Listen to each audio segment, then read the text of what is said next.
चंद्रगुप्त मौर्य भारतीय इतिहास के पन्नों में एक आकर्षक शख्सियत हैं। वह राजा जिसने भारत के सबसे महान और विशाल साम्राज्य में से एक को स्थापित किया।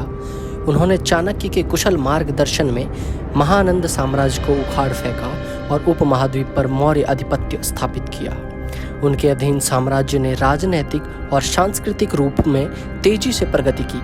यूनानी इतिहासकार मेगास्थनीज के शब्दों में चंद्रगुप्त एक परिश्रमी राजा था जो सदैव अपनी नींद की अपेक्षा सार्वजनिक कार्यों को प्राथमिकता देता था। यूनानी, बौद्धों और जैन ग्रंथों में अपने ग्रंथों में चंद्रगुप्त के लंबे करियर का वर्णन किया है, जिससे हमें उनकी महानता की झलक मिलती है। हालांकि ऐसे कई स्रोत हैं जो चंद्रगुप्त मौर्य और उनके करियर के बारे में जानकारी प्रदान करते हैं। हालांकि उनके प्रारंभिक जीवन के बारे में जानकारी को अभी भी इतिहासकारों की पुष्टि की आवश्यकता है। विभिन्न स्तोत्र चंद्रगुप्त मौर्य के प्रारंभिक जीवन और उत्पत्ति के बारे में अलग अलग कहानियां बताते हैं। दिव्यावधान और महावंश जैसे बौद्ध ग्रंथों में उल्लेख है कि मौर्य सम्राट क्षत्रिय थे, लेकिन जस्टिन, जो कि एक ग्रीक लेखक हैं, जैसे स्तोत्रों ने चंद्रगुप्त को निचली जाति का बताया। मुद्रा राक्षस एक ऐतिहासिक नाटक है जो मूल रूप से विशाखादत्त द्वारा संस्कृत में लिखा गया था, जिसमें मौर्य सम्राट का वृषल निम्न मूल का उसके रूप में उल्लेख किया गया है।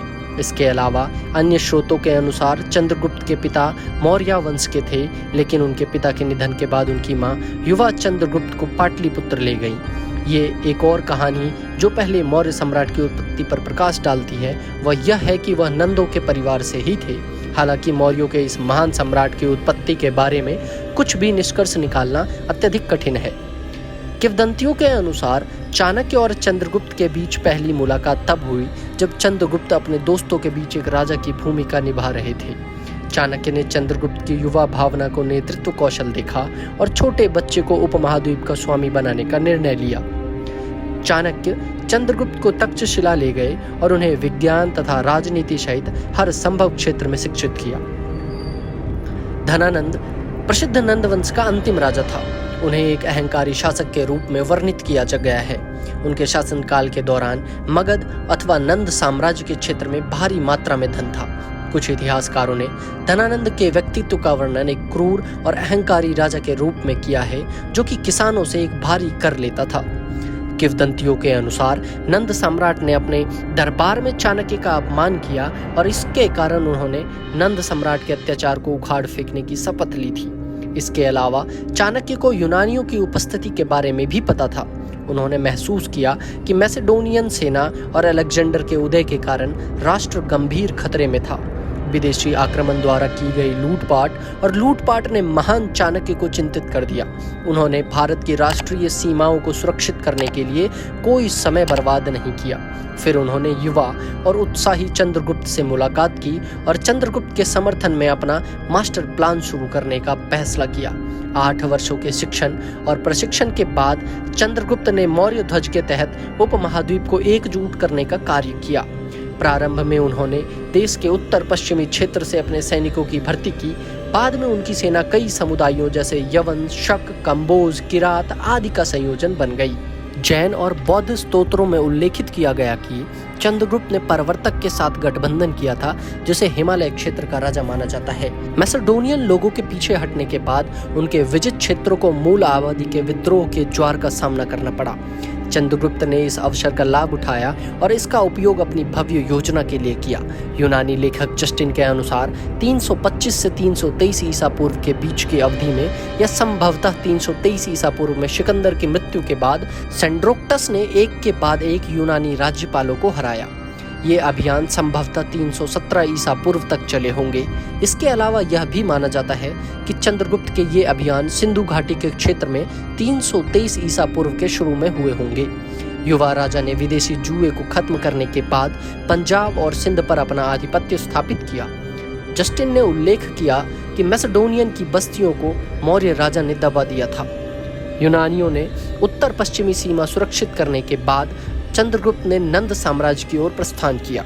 चंद्रगुप्त के पूर्वी अभियानों का उचित रूप के दस्तावेजीकरण नहीं किया गया है। बौद्ध ग्रंथ महावंश के अनुसार चंद्रगुप्त के प्रारंभिक अभियान असफल रहे। इसी प्रकार बौद्ध पाठ से यह भी पता चलता है कि प्रारंभ में मौर्य राजा को पर्याप्त सफलता नहीं मिली क्योंकि वह दुश्मन के क्षेत्र के मध्य भाग पर हमला कर रहा था। इसके अलावा पुराणों में यह भी उल्लेख किया गया कि नंद साम्राज्य को कौटिल्य और चंद्रगुप्त ने उखाड़ फेंका था। बाद में मौर्य राजा को अपनी गलती का एहसास हुआ और उन्होंने एक कहानी से प्रेरणा ली, जिसके अनुसार एक बच्चे ने गलती से बीच में खिड़की खाते समय अपना हाथ जला लिया था। यहाँ बहुत गर्मी थी।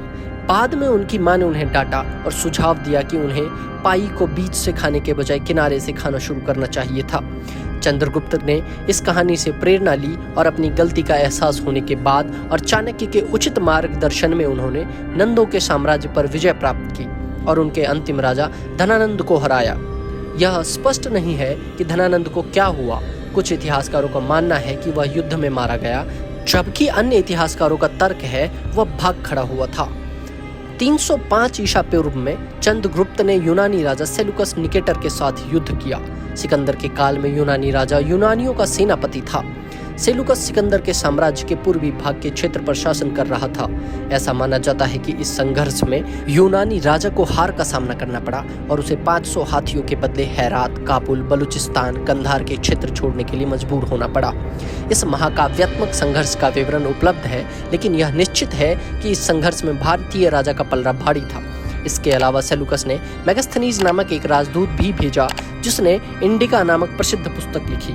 चंद्रगुप्त मौर्य ने लगभग पूरे भारत को एकजुट किया और प्लूटार्क के अनुसार मौर्य सम्राट के पूरे उपमहाद्वीप पर शासन रही। बिहार, बंगाल, उत्तर पश्चिम भारत, दक्कन और दक्षिण के क्षेत्र सभी चंद्रगुप्त के बैनर के तले आ गए। इसके अलावा तीसरे मौर्य राजा यानी अशोक का साम्राज्य वस्तुतः सम्राट चंद्रगुप्त का साम्राज्य था, क्योंकि पूर्व के शिलालेख में केवल कलिंग की विजय का उल्लेख मिलता है। तो हम कह सकते हैं कि राजा अशोक ने जिन क्षेत्रों पर शासन किया उनमें से अधिकांश मूल रूप से चंद्रगुप्त के साम्राज्य का हिस्सा थे। जैन ग्रंथों के अनुसार मौर्य राजा ने सिंहासन त्याग दिया और जैन धर्म अपना लिया। जैन भिक्षु भद्रबाहु चंद्रगुप्त के आध्यात्मिक शिक्षक बने और दोनों श्रवणबेलगोला चले गए, जो कि आज मैसूर है। अपने अंतिम दिनों में मौर्य सम्राट ने संलेखना किया। संलेखना का अर्थ मृत्यु तक का उपवास किया।